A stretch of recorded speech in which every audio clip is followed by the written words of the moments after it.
Bismillahirrahmanirrahim. Assalamualaikum warahmatullahi wabarakatuh. Patepang deui sareng payedi dina pelajaran bahasa Sunda kelas 4 anu dintenan anu ayeuna dinten Rebo ping 16 September 2020. Kumaha kabarna dinten ayeuna? Mudah-mudahan hidup oge guru-guru salamina dipaparin kesehatan ku Allah Subhanahu wa taala. Amin ya Allah ya rabbal alamin. Anak-anakku anu soleh sareng soleha, alhamdulillah urang tiasa lebet ka bab 3 anu materina nyaeta ngeunaan dongeng. Dongeng sok sanaos. Dongeng teh carita namung saukur carita rekaan atanapi carita jeuna, tapi dina dongeng teh ngandung hiji pesen atanapi hiji amanat anu ku urang tiasa dicanda. Nya eusina teh sok aya nasehat atanapi carita anana bisa dijieun eunteng atanapi bisa dijieun gambaran pikeun urang mana ari pola atanapi mana perilaku anu sae oge mana perilaku anu awon. Nah sapartosna urang nonton dongeng sanes ngan saukur urang teh tiasa ngartos, tiasa paham kana eta dongeng, tapi urang tiasa ngaaplikasikeun dina kahirupan urang. Dina engke dongeng nyaritakeun ngeunaan Aki Dipa di Pegat Begal, aya 2 tokoh di dinya, anu kahiji jelema anu bageur, oge jelema anu kadua nyaeta anu teu bener atanapi teu bageur anu ngan ngarugikeun batur. Saha? Nah, saksikeun dongengna. Wilujeng nyakseni. Dongeng anu judulna Ki Dipa di Pegat Begal. Aya hiji jalma, jalmana geus rada kolot anu ngaranna Aki Dipa. Ari Aki Dipa teh kasebut jelema jujur, tara codeka jeung salawasna pengkuh kana janji. Nalika Ki Dipa dibere hiji amanah, Ki Dipa salawasna pengkuh taat kana eta amanah, oge nalika janji Aki Dipa sok nedunan kana eta pangjanjianana. Dina hiji poe Aki Dipa balik ti kota. Saparantosna dititah nagihan duit ku dununganana.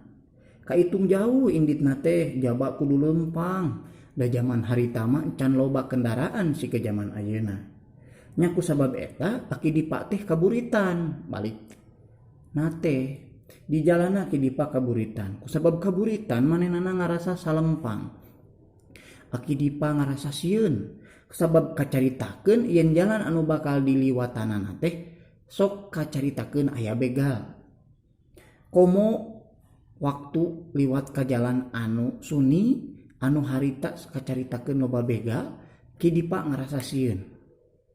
Dasar geus kuduna betukuhan teu Aki Dipa pasangrok jeung hiji begal.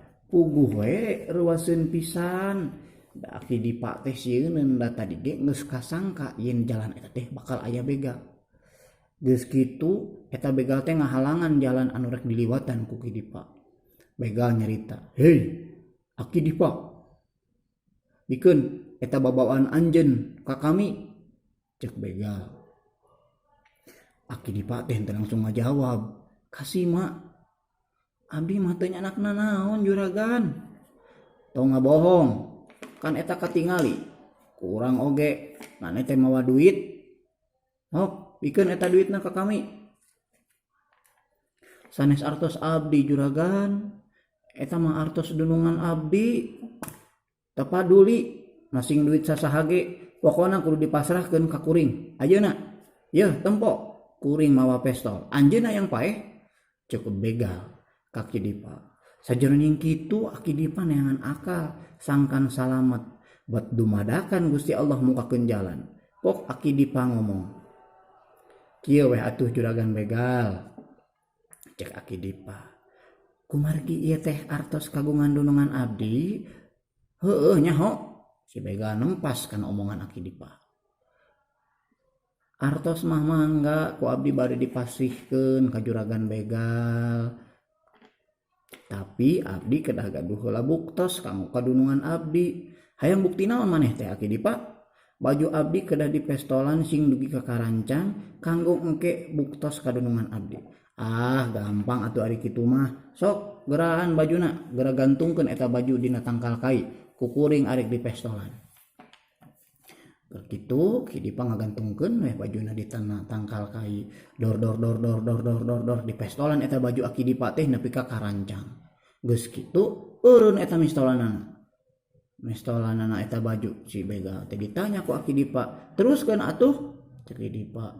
Hampura moal bisa cukup we ngan sakitu mistolanana. Naha pestolna geus beak, pelorna geus beak cek si begal ka Akidipa. Ari sabot kitu Akidipa ningalikeun bedogna.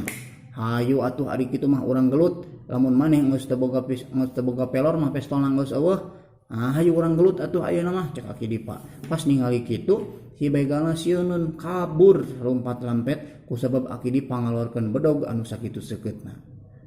Akhirna alhamdulillahirabbil alamin Akidipa bisa salamet sok sanajan bajuna nepi ka karancang ku pelor tadi begal. Nah, eta dongeng ngeunaan Akidipa dipegat begal, oge dongeng anu nyaritakeun ngeunaan lampah Akidipa bisa salamet tina begal ku ayeuna pertolongan ti Allah Subhanahu wa taala.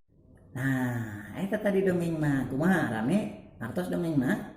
Nah, mudah-mudahan hidup tiasa nyandak pelajaran, nyandak amanat, oge nyandak pesen tina eta dongeng. Tadi didugikeun. Janten intina tina eta dongeng teh aya dua tipe jelema, anu hiji sanantiasa salawasna ngalakukeun kebaikan, oge aya jelema anu sok ngalakukeun kajahatan. Urang mudah-mudahan tiasa nyontok kana sifat Akidipa anu rajin, anu amanah, anu tepat kana janji. Ya, awasna gumantung anu salawasna gumantan mantung ka Allah di sagala rupi perkara. Atur nuhun tepang deui mingguan payun dina pelajaran bahasa Sunda. Atur nuhun kana paratosanana. Wassalamualaikum warahmatullahi wabarakatuh.